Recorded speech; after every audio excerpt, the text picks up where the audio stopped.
What's going on, y'all? It's the kid FortWorthFabian, BigBossFabo. I'm back with the reaction video for you guys, man. Today I'm actually doing a reaction to the Woo Crime Storytime channel, the Explore With Us sub-channel to the disturbing case of the Horrorcore killer, the documentary, man. In today's true crime documentary, we're covering the disturbing case of the Horrorcore killer. I've never heard of this story, so let me know details or understanding you guys may possibly have pertaining to this story or this crime documentary, man. You know, I do a lot of these Explore With Us reactions, so like the video, comment, subscribe, man. Hit the notification bell, follow me on Instagram, Twitter at FortWorthFabian. It's the road to 1 million.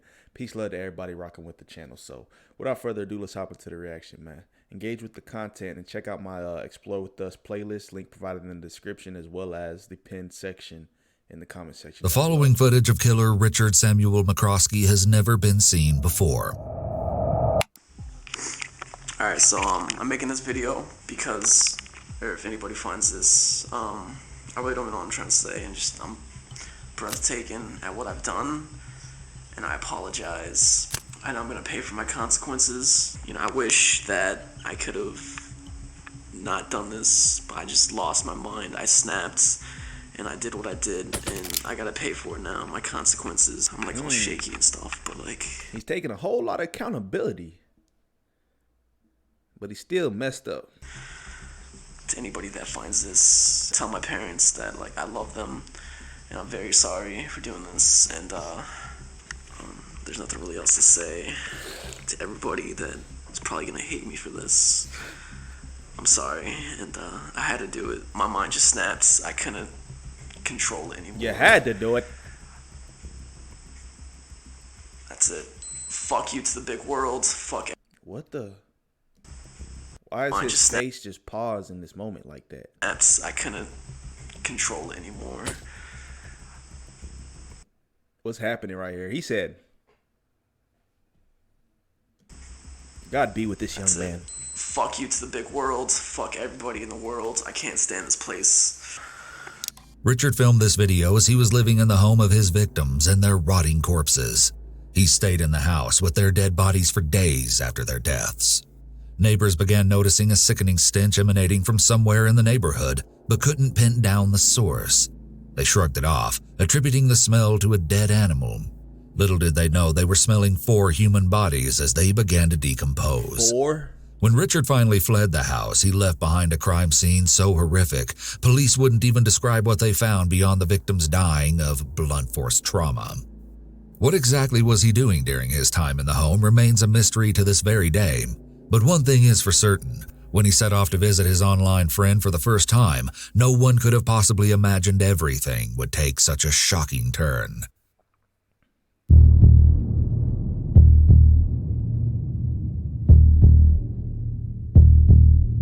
"20-year-old Richard Samuel McCroskey III was an aspiring horrorcore rapper who lived with his father and sister in Castro Valley, California. What does that mean? Somebody break that down. What is a horrorcore rapper? That's like some type of spin on a hardcore rapper or what? Richard had been relentlessly teased and harassed in high school, primarily because of his red hair and weight, but he was very submissive and didn't fight back. As a result, he dropped out of 2 different high schools and never graduated. For a while, he worked as a graphic designer and was skilled at making websites. Many described him as a quiet young man who kept to himself, but his MySpace profile showed the juxtaposition of his online and real-world personalities. Under the names Lil Demon Dog or Psycho Sam, his MySpace page was littered with references to the underground horrorcore scene, which included obscene lyrics and various depictions of murder.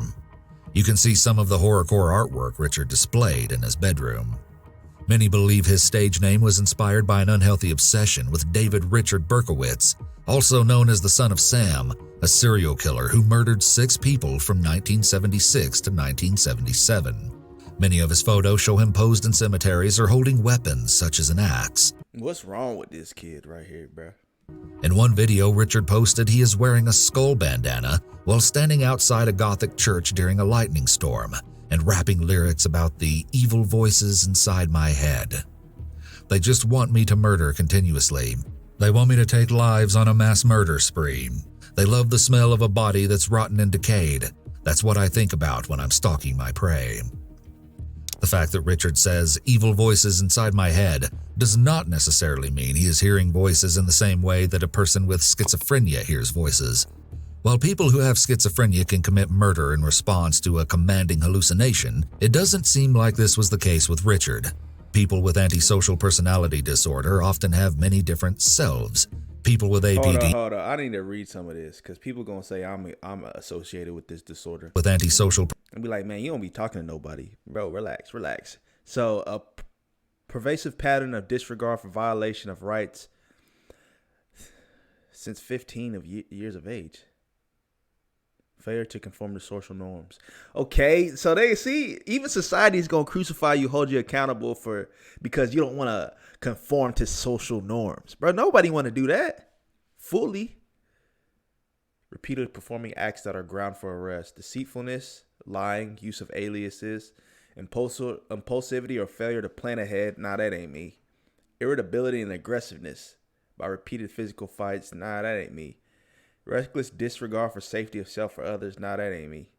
Consistent irresponsibility as indicated by repeated failure to substance abuse.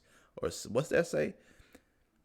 My screen's messed up on my end, guys, so I can't really read. And my screen's cracked in a sense, but lack of remorse as indicated by being indifferent to rationalizing. Yeah, this is kind of extreme. Personality disorder often have many different selves. People with APD also sort of morph into different identities, depending on the situation and what they want to achieve. For instance, they can be very charismatic in situations where they need to manipulate someone to get their way. So in Richard's case, the voices inside his head that he's referring to can simply just be his evil side or his own inner violent tendencies. As Richard's confidence within the horrorcore niche grew, he started chatting with other like-minded individuals, among them 16-year-old Emma Kelly Niederbrock, who went by the username Ragdoll. Alright, so you wanted a video, and you made me videos, and he said please, so I'll make you this video, even though I'm not gonna do anything, because my room's kind of dirty, and yeah, I don't want to show you my dirty room. This guy. But this video is for Emma, because you just told me to say your name. So, I don't know. He odd. ODD odd. I'll make you another video once clean, I promise. Unless you just want to see my wall, because that's not dirty. But behind me is dirty, so that's not good. This guy, bro. Alright, this he just give me a weird feeling, like he odd. Video is for you, Emma. The ragdoll, amazing ragdoll, and I really don't know what to do for you on video, so I guess I'll show you my room a little bit if that's what you want to see. First off, we got my door, and then we got my addiction. The sign of somebody who's very out of control is too many empty monster cans in the room. That is a sign of a very person who's probably on the fine line of breaking or cracking. No, nothing against people who drink too many Monsters and Venoms and rock stars. Red Bull's good in my book, so don't hate the Red Bull. Too many monster cans, bro. That ain't good. It breaks a fine line within the mental stability. You crack, bro. You tweak. For energy drinks. You start tweaking. We got my small underground CD collection going on right here. And then we got my wall of awesomeness that I call it. Lots of posters and flyers and a Hatchet Man charm and random stuff. A hatchet. A hatchet? Oh no, the battery's dying. This is the world's first reusable cotton swab. It removes up to 5 times more excess earwax. Recent study. The hell was that, man? No. Emma hit the like button, man. Like the video. Lived in Farmville, Virginia, with her mother, Dr. Deborah Sue Kelly, and her father, Reverend Mark Allen Niederbrock. Since middle school, she had been homeschooled and was described as a sweet and well-rounded girl. As she got a little older, Emma developed a rebellious streak and began listening to horrorcore music. To fit her new aesthetic, Emma eventually dyed her hair a vibrant pink and began to wear heavy black eye makeup. Her parents hoped that her new interest was just a phase. That's what happened when you homeschool kids, bro. But they have to have that social interaction a little bit. They couldn't have been more wrong. Emma's father, Mark Niederbrock, was a reverend and head of Walker's Presbyterian Church in Hicksburg. Her mother, Deborah Kelly, was a sociology and criminology professor at Longwood University and a beloved mentor to her students. When her parents separated, Mark moved out of the family home, leaving Emma and Deborah to live there together. Still, the parents maintained an amicable relationship. However, at this point, Deborah has started to become concerned about Emma's interest in horrorcore, and so all three family members went to counseling. Emma also met one of her best friends, 18-year-old Melanie Wells, online through the popular horrorcore artist Razakel. In the horrorcore community, the artists and fans often grew close and frequently communicated She throwing online. down the cho. She throwing down the cho right now. If you don't know what Brooklyn drill is, then I just spoke Japanese to you. Razakel had befriended both girls separately while chatting over MySpace. She'd bonded with Emma not only because of their mutual love for horrorcore, but also because they could relate on a deeper level. Both enjoyed photography, makeup, and doing hair, and they both had fathers who were Presbyterian ministers. When Razakel learned that Melanie and Emma actually lived near each other, she decided to introduce them. Melanie used the online handle Mrs. Free Abortions, posted photos of herself in cemeteries, and listed her interests as cigarettes, alcohol, lust, restorative arts, blood and gore, and open graves. As soon as she met Emma, the girls became inseparable. Emma, Melanie, and Richard were brought together through this expansive online community, and unbeknownst to the girls, their fate was sealed. I ain't gonna lie, during this point in time, I'm guessing early 2000s, right? All this online stuff was popping, like chat rooms and IM. I remember when I was like 6th grade, and it was like IM. If you're on AOL Messenger, bro, all types of chat rooms. You can meet anybody, bro. So I'm sure it was easy to fall into these cults or these groups to where people just easily manipulate these teenagers and stuff, bro. Because when was AOL Messenger popular? I was 12 years old, so if I did the math.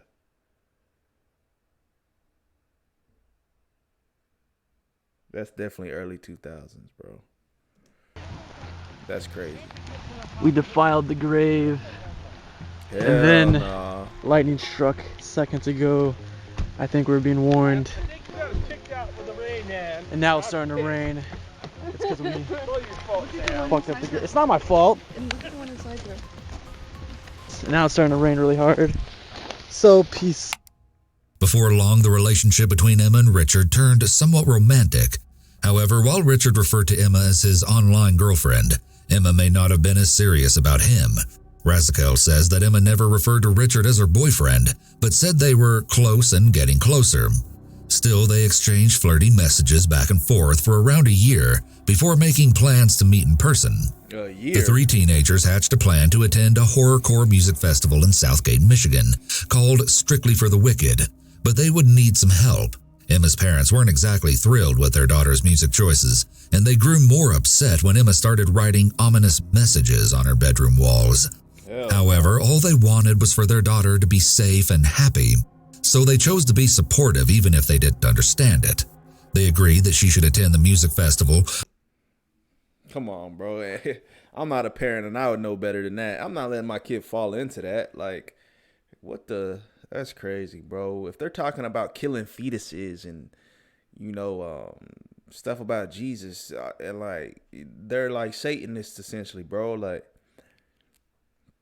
what is you talking about? Like, I'm here to support her, whatever she's trying to do. No, that's where I step in. Like, nah, bro, nah. But only if everyone stayed at their home in Farmville and that they would drive the trio to and from the music festival. Emma and Richard were ecstatic to meet for the first time in real life. For Richard, he was looking forward to something good finally happening to him. His own family unit had broken apart 5 months earlier when his father asked his mother to move out of their home. If this was weighing on him, he seemed to put it out of his mind by focusing on seeing Emma. On September 7th, Emma wrote on his MySpace page about her own excitement, saying, "The next time you check your MySpace, you'll be at my house. I love you so, so much, baby, forever and always. You are my one and only everything. I can't wait to see you, baby. It's like 6:17 a.m., and I've been up since 4-ish, filled with uber amounts of excitement. I can't wait. I leave to pick you up in 5 hours. Gah, my insides feel all squishy. Several days before the concert on September 7th or 8th, Richard arrived in Farmville. He'd flown all the way from California just to finally meet Emma, but as we all know, things aren't always as they appear online. Emma was immediately put off by Richard's shyness and physical appearance. Even before the concert, there may have been cracks forming between the once loved-up couple. So you couldn't tell me that he was shy throughout all the videos he was sending you? He was like clearly shy in the video. This is my room and it's dark and I don't want to show you it because it's dirty. Bro, he was already weird. So that's crazy though. Y'all should have, they didn't have FaceTime back then. They couldn't have video chat or nothing like that. So she couldn't get a real vibe. But he flies from California. That's kind of coast to coast. She's in Virginia, right? Then you find out he's not what he looked like. He sent you a video. You know what he looked like. But he's shy and you didn't realize that? Come on.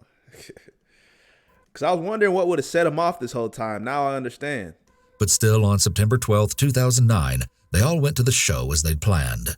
The drive was no small feat, about 10 hours, which shows just how committed Emma's parents were to keep their 16-year-old daughter safe, or at least try to. 10 hours. Stop! Anytime you grab a drink from a vending machine, you're helping the... As well, Mark and Deborah had been separated for about a year at this point, further proving their dedication to protect Emma. While on the way there, Emma posted about the trip saying, "Talk about a long-ass drive sharing the car with a preacher. It's gonna suck, but no doubt is it worth it." It isn't known for sure what exactly happened between Emma and Richard, but some sources claim she began flirting with other boys while at the festival, and there's even a rumor that she went out of her way just to avoid him during the concert. Richard's sister later said she was told by his friends that the two even had a falling out that night. Another rumor is that they had a fight because Emma received a flirty text from another guy at the show. Given what was going to come, something unpleasant must have happened between Emma and Richard. It seems like Richard may have been under the impression, or at least wanted to believe, that he and Emma were exclusively together. He thought he had it in the naturally, bag. Richard was feeling rejected, betrayed, and even a little angry. Even so, they all returned to Farmville the next day after the concert, and things seemed to be all right. Seemed to be is the key here. Both girls logged into their MySpace accounts once they returned to the Niederbrock house. At 2:43 a.m. on Monday, September 14th, Melanie posted online that she would be home on September 16th. She even wrote about missing people at home, but she would never make it back. Her parents became worried when that date came with no word from the young woman. Her father drove to the home in Farmville where he knew she was staying, but no one answered the door after hours of waiting. The distraught parents made countless attempts to track down Melanie over the next 2 days, calling her phone, Emma's phone, and even Razakel, who hadn't seen them since they left the concert, but then they managed to get through to Richard on the phone at least 2 times. Something was off. Yet when they spoke with him, he gave them a different story every time regarding the girls' whereabouts. They called the Farmville police and requested a welfare check, but officers didn't find anything suspicious. Well, at first. That same day, Melanie's mother, Kathleen, also reached out to Mark Niederbrock and asked if he could go check out the house. He agreed, and Kathleen was relieved that she would finally have answers soon. But her relief was short-lived. Hours passed, and there was still no call from Mark. Well, yeah, this is Farmville Police Department. Okay, did you just speak with somebody at the residence? Yes, I just spoke with, the daughter's boyfriend. Okay, well, I don't know.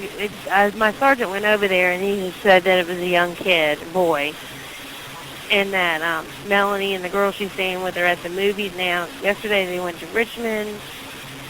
Vehicle had broken down and the cell phone's dead and that kind of thing. So is that what he talked to you about? That's what he told me, yeah. And like I said, but I don't know where the mother is. I don't know where. I mean, she's usually the one that I guess drives them around, and she's just disappeared. I haven't spoken to her at all. The father I talked to earlier on today, Right. He said that he was on his way. He was, as a matter of fact, he was on the road when I was talking to him. He was going through Farmville. He was supposed to stop at the house. I haven't heard from him since. Okay. Like I said, I'm at this point, I don't know. I mean, I don't know what to think at all. Okay. You know, and him being at the movies, I just tried to call. He said that Emma tried to call, or just called him from the movies. And I tried to call the phone that he said she called from. There's no answer. It goes right into it. Okay. He lied. Later that night, when she still hadn't heard back, Kathleen called the police again. They arrived at the Farmville house and were greeted by Richard at the front door, who explained that the girls had left to see a movie. The officers left without looking inside the home, but naturally, Kathleen wasn't satisfied with the answer. My question would be, why are you staying at the home for so long? You live in California. What are you doing here, son? There's no suspicion there. They just, oh, okay, we'll take your word for it, Dad. Have a good night, son. Come on, bro. Isn't it odd to y'all that he's out of town just here? Like, give some background behind, you know, get some understanding behind the story there before just taking a random kid who came from across state's word on this whole family. Like, sometimes cops just have no, like, I don't know, intuition. They don't look, sometimes they just accept the exterior. They don't really, like, dig deep until we need more probable cause. Bro, put two and two together. A good detective would be like, all right, this kid is a foreigner. He's not really, you know, he's not familiarized like that with the family. He's just a kid that the family's daughter randomly met online and now he's in town for the weekend. Like, come on, bro. I would already be immediately suspicious. Richard had given.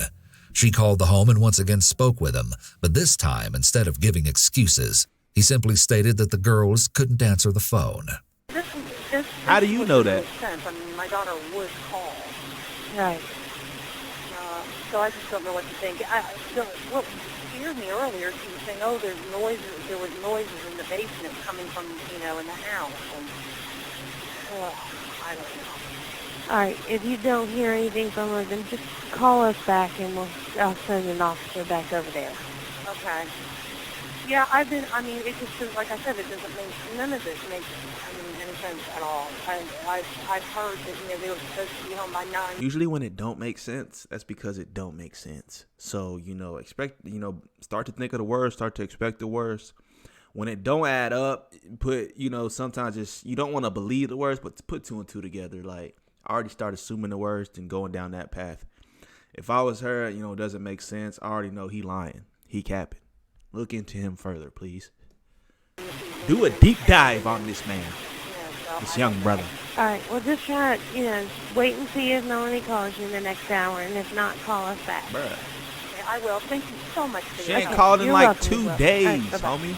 Kathleen insisted that Richard call the police himself because something seemed very wrong, and surprisingly, he did. Richard called 911. However, instead of revealing anything about the girls, he complained about a strange sound coming from the basement of the home. Follow 911. Hey, can I have a police unit come by my house? Because I keep hearing sounds in the basement, and I'm scared to go down there and check what it is. Okay, what kind of sounds do you hear? Like just noises, like something moving around down there. I think it's the dogs, but I'm not sure. Mm-hmm. Okay. I think it's a dog. We have 2 dogs, Go but get one 'em of then. them is upstairs. I just put him up there, and the other one might be down there, but I'm not sure if it's the dog or not. Okay, and it's in the basement. What's your name? Sam. Sam? But this isn't my house. I'm staying at my girlfriend's house. Okay. All right, we'll get somebody to come up there, okay? Thank you very much. Mm-hmm. Bye. Police showed up once again and did a quick search of the basement, but found nothing and left. Authorities I'm confused. My thing is, like, maybe the bodies hadn't started decomposing at this point in time, but if he had killed them already and they're stored in the house, he got some balls to be calling the police over to check things out. You know, not assuming that they would find something or stumble onto something and catch him in the act. But it's like, I don't get it. Did they not smell any type of odor? That's why I'm assuming the bodies weren't decomposing at this point in time. If you came through the house, you're checking the basement, like, I'm guessing everything was in order that didn't tip them off at all. later defended their choice to leave the Niederbrock home without seeing Melanie, Emma, or either of her parents during the welfare checks because they thought Richard had reasonably answered all of their questions. Yet around that same day when neighbors walked by the home, they noted that even from the street, something smelled dead nearby. which they attributed to an animal. That's what I don't It's both get. surprising and troubling. Neighbors can smell it, but the police are investigating the house. They don't smell nothing. That the police did so little to investigate this situation after receiving multiple phone calls about minors not being heard from in days and alleged noises in the basement. The law gives police officers the authority to act in whatever manner they deem necessary when performing welfare checks, including investigating unexpected criminal activity. The police certainly had the ability legally to do much more than they did. It seems highly unlikely that they wouldn't notice an odor that was commented on by people much further from the scene. It also seems impossible to believe that once they were inside the home, there was no evidence of a crime when 4 people had been murdered in such a violent and gruesome manner. That's what I'm saying. The families of the deceased could try to sue the officers for their failure to do more to investigate. However, it's an uphill battle to do so. State laws provide police officers with protections from civil lawsuits and criminal charges. These protections are not simply defenses that the officers may raise after they're charged or sued. They effectively prevent a criminal charge or civil lawsuit from even going forward. The police have what is called qualified immunity. Qualified immunity means that police officers are protected from being sued as long as they're acting within the guidelines of their job and not acting negligently or unreasonably. This gives police officers room to do their job without the fear of lawsuits interfering. In this particular case, it could be reasonably argued that the police did in fact act negligently by not thoroughly searching the home for the missing minors, or because they missed the wretched odor emanating from the Farmville home that was noticed by neighbors. At some point on the 17th, Richard made a call home. His sister said he was checking to see if his family was okay, and he ended the message with, "I love you guys." Hearing this, his sister knew something was off. They didn't say "I love you" to each other. However, because she knew her brother was someone who wouldn't kill a spider if she asked him to, she couldn't have imagined just how horribly wrong things had gone in Farmville. It's possible that Richard wasn't a very assertive individual. Maybe he was highly sensitive and fragile in many ways, unable to kill a spider. He may have, at one point in his life, been a rather weak person. The fact that Richard was teased and harassed in high school means that he could have developed some trauma during his adolescent years. However, teens who were bullied and subsequently traumatized typically don't grow up to become murderers. Richard appears to have had an immense amount of underlying anger and hatred that was never expressed in a healthy way. When a person remains passive against bullying or abuse, they will harbor a lot of self-hatred, and of course, hatred of others. The self-hatred develops because the person is not standing up for themselves and protecting themselves from the abuse. Helplessness and powerlessness then develop as a result. In Richard's situation, he likely felt helpless and powerless for so long after being bullied. He may have developed a mental image of himself as this tough individual that others should fear. This pretend image he developed made him feel bigger, stronger, and more powerful. This self-image likely gave him a sort of high, so he really embodied that image more and more with time. Once Richard felt betrayed by Emma, his online girlfriend, this betrayal triggered that underlying anger and hatred of others. Almost like that inner angry and violent nature remained dormant until he felt betrayed by his romantic interest. He stepped into and acted on that tough, powerful image that was really only in his mind for years, but to him it was real. To Richard, he was that strong, powerful person. It took a trigger, romantic rejection, to lead him to act on those feelings of hatred and desire for violence that he harbored for so long. Kathleen continued to call the police for help finding Melanie. Yes, I don't know who I need to talk to, or That's sad. My daughter is with a family in Farmville, Virginia, and I'm confused. So her daughter wasn't from Virginia? Where did she fly in from? They had all these folks flying in from different states. Richard from California. Her daughter's flying in from somewhere. All to Virginia. she's been basically missing for the past 2.5 days. I can't get a hold of her. Her cell phone's turned off. What's worse is the girl that she was staying with, nobody knows where she is. Her cell phone is turned off. This daughter's boyfriend is staying there, and I've talked to him several times today, and I've gotten different stories. But my husband went down. He was supposed to pick up my daughter yesterday. And he went down there. He arrived at about 11 o'clock in the morning. He sat there for 8 hours outside the house. Nobody showed up. Nobody answered the door. And, I mean, we're about 4 hours away here, and I don't know what else to do. Okay, is your husband still here in Farmville? No, he's home. He came home. Oh, okay. He was going to head back down there tomorrow to pick her up, but everybody seems disappeared off the face of the earth, and I just don't know what to think. I checked the cell phone records with my cell phone company. The last time she used her cell phone, 1:28 in the morning on September 15th. And actually, she wasn't using. Somebody called in and left her a voicemail. After relentless calls from Kathleen, Farmville police returned the following day, September 18th. But this time, they were stopped dead in their tracks by a horrific odor emanating from behind the closed front door. Knowing that sinister smell all too well, officers swiftly entered the home and stumbled upon what they later described as a slaughterhouse. 3 bloody bodies were found brutally murdered in a downstairs bedroom, with a 4th body uncovered later in an upstairs bedroom. The unrecognizable victims were identified as Mark Niederbrock, Deborah Kelly, Emma Niederbrock, and Melanie Wells. Melanie, Emma, and Deborah had been mercilessly bludgeoned to death in their beds as they slept. Several weapons were discovered at the crime scene, but experts believe the injuries were specifically from a wooden splitting maul taken from the family's own backyard. When Mark had shown up to check on the girls, he had been attacked from behind with the same instrument. Because there was no evidence that Mark had tried to fight back, it looked as though he'd been ambushed as he entered the house. The father had been beaten so viciously that the hardwood floor under him was nearly destroyed and soaked with blood. None of the 4 victims had any defensive wounds, and all had died from blunt force trauma to the head. Both Mark and Melanie's bodies had been moved down to Emma's room with her corpse in a twisted effort to clean up. Authorities were horrified at the chilling crime scene, but more than that, they were faced with the realization that during their previous visits to the home, they had unknowingly missed the gory evidence. Dickhead. But something was missing. There was no sign of Richard anywhere. Earlier that same day at around 4 in the morning, Richard had stolen and crashed Mark's car. Unaware of the horrors he had committed at that time, or that the car he crashed was his getaway vehicle, a police officer issued him a summons for driving without a license. The officer even went as far as to help secure him a ride with the tow truck and simply let him go. Richard was dropped off at a convenience store around 6 a.m. by the tow truck driver, who reported that Richard had an overwhelmingly foul, putrid odor. The smell was so strong he even noticed it inside the crashed vehicle. He said Richard stunk like the devil, and he was forced to roll down the car windows and stick his head outside.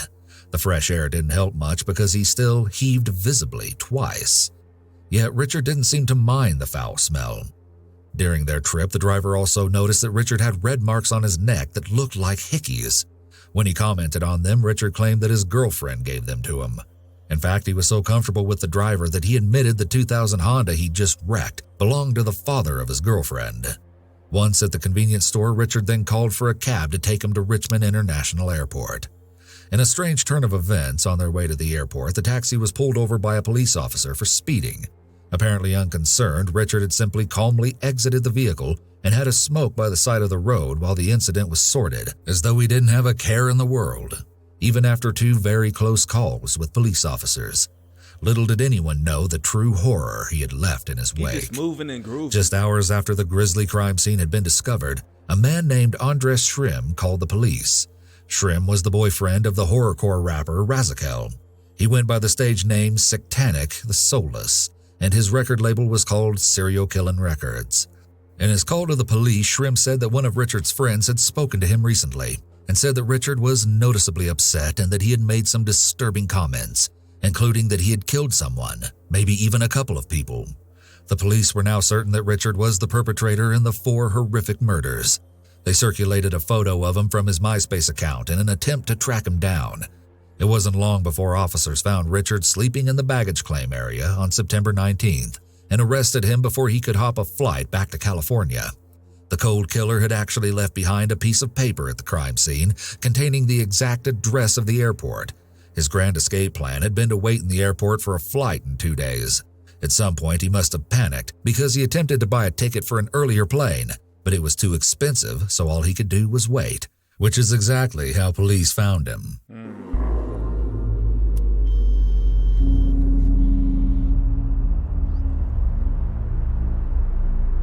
He just cooling it.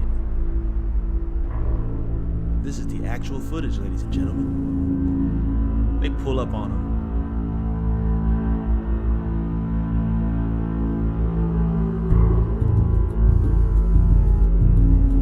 crazy they got this in real time.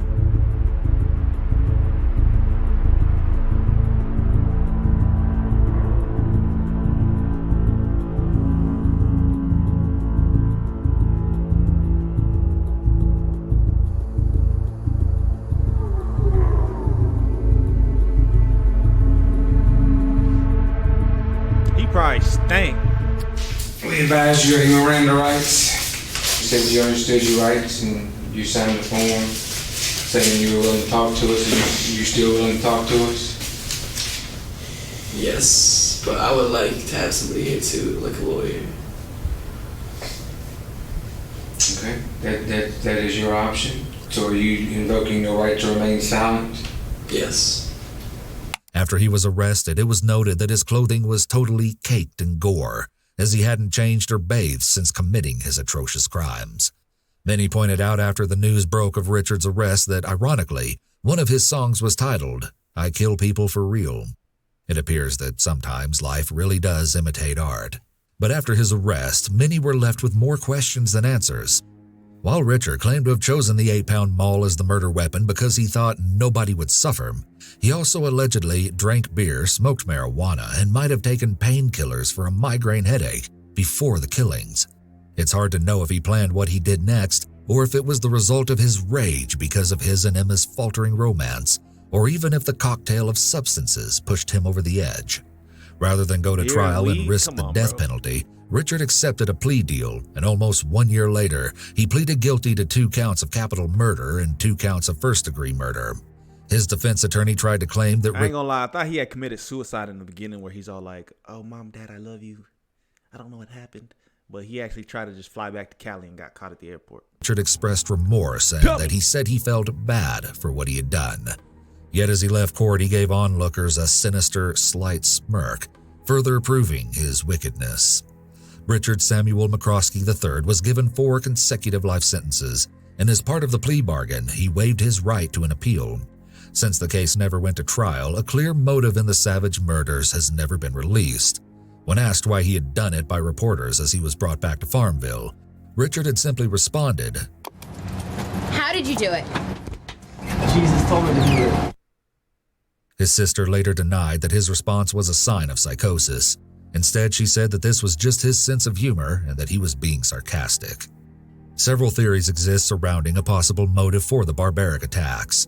The most popular is that Richard was either jealous of the attention Emma was giving other young men, or angry. Bro, if it ever get to the point, like, I don't know, bro. Like, I don't know. What makes people crack like that for you to consider killing and taking life? It's wild to me that that's the norm for some folks. You know what I'm saying? Like, it's like taking a piss. It's like, all right. That's just crazy to me, bro. You really got to snap. Something in your mind's just got to crack. And some people, you know, they don't even got to crack or snap. They're just weird and they're out of their mind is just out of the norm. Because she rejected him. If this is the case, Melanie and both of Emma's parents had tragically just been in the wrong place at the wrong time.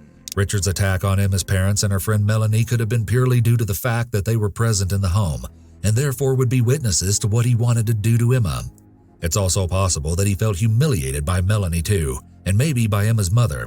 When Emma decided that she wasn't interested in Richard romantically, maybe he got the cold shoulder from Emma, her mom, and Melanie.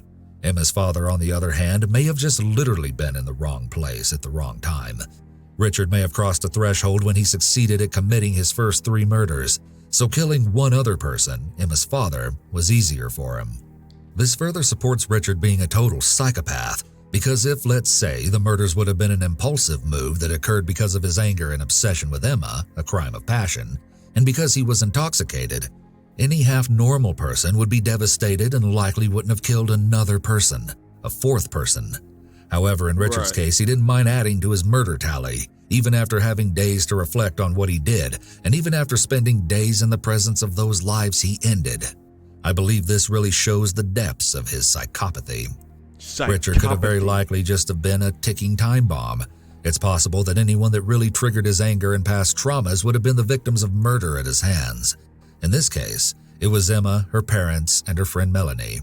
Maybe it was only a matter of time, and for the right circumstances to be present for Richard to finally fully embody that persona of a strong, powerful person. However, Richard reportedly told the cab driver who brought him to the airport that he'd gotten into an argument with Emma after overseeing a text message she received from a guy she met at the festival, saying he loved her and wanted to be with her. This is similar to the rumor about her texting another guy while at the concert. Richard told the cab driver that Emma had become angry with him for invading her privacy, but he claimed that to avoid arguing with her, he waited for her to fall asleep before he left. The cab driver noted that Richard seemed like a nice young man. He was very polite and well-spoken, and he spoke passionately about Emma. Now before He we just get smelled started, funny. I got something important I want. I have a confession to make. Of course, he'd already killed Emma at this point, at least 2 days earlier. The report by the cab driver reveals some important details about how people with antisocial personality disorder tend to present themselves. They can certainly be very polite and well-spoken. It's not surprising that the cab driver's initial impression of Richard was that he seemed like a nice young man. This is likely what happened with Emma. Richard was probably very charismatic during their online interactions. However, once she really interacted with him more closely, she probably realized the unappealing antisocial traits and didn't want to have anything to do with him, thus leading to her rejection of Richard, which then triggered his anger. It makes sense that Richard would speak about his passion for Emma to the cab driver, despite having killed Emma 2 days earlier. Sociopaths who commit murders will often refer to their victims in an affectionate way after having killed them. People with APD take possession over people and things quite frequently due to their sense of entitlement and lack of empathy or consideration for the needs and rights of others. I was just about to say that. Therefore, the fact that Richard murdered Emma could have been at least partly due to feeling that if he can't have her, no one else can. Or he may have believed that Emma could not exist if she doesn't belong to him. That's corny to me, bro. People that do that, if I can't have her, no one else can. And they kill that individual as well as kill themselves. It's like, bro, you really telling me that you can't find another girl? He wanted to get back at Emma for rejecting him. Very little evidence has ever been publicly revealed about what happened during the several days that Richard was alone in the home with 4 rotting corpses. He didn't move the bodies into Emma's room until after the first time the police showed up at the house for a welfare check, meaning he was living in the home while surrounded by bloody bodies.